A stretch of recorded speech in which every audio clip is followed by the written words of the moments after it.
大家好，我是乔姐，一个有着10年育儿经验，同时还从事中医推拿的宝妈。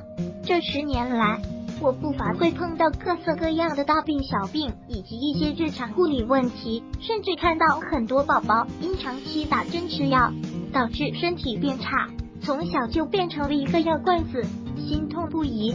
别的我不敢说，在应付孩子这方面，我很有自己一套方法，都是一些老祖宗留下的传统方法，不仅能有效的调理好宝宝小病，还能大大提高体质。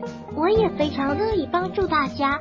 一到春季，雨水就特别多，天气也忽冷忽热不稳定，但也正是因为天气原因，换季的时候，在这样的环境下，孩子感冒似乎变成了常事，咳嗽也就随之而来，尤其是晚上咳得更加明显。当妈的真是万分着急又不知所措。今天就和大家说一个宝妈用过反馈特别好的法子，做起来也是比较简单的冰糖金桔柠檬水制作方法。材料：金桔若干，柠檬、冰糖1千克，陈皮适量。1. 用盐水除去柠檬表面烂。2. 金桔同样用盐水浸泡15分钟以上。3. 用厨房纸巾吸取多余水分。4. 沥干以后把它们切好片，要去籽，不然会胃苦。5. 放1层金桔柠檬，放1层糖，一层层铺好，上锅炖，不要加水锅。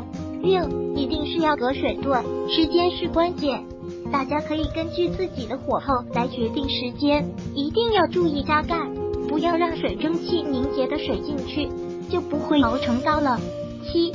这是炖2个小时之后。8. 炖足了6个小时以后的金桔柠檬膏。9. 等到熬成这种黏黏稠稠的样子就行了，充分放凉就可以装瓶保存了。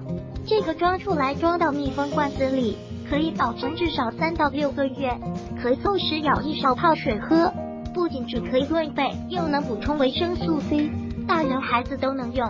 如果喜欢本视频，请分享并订阅本频道。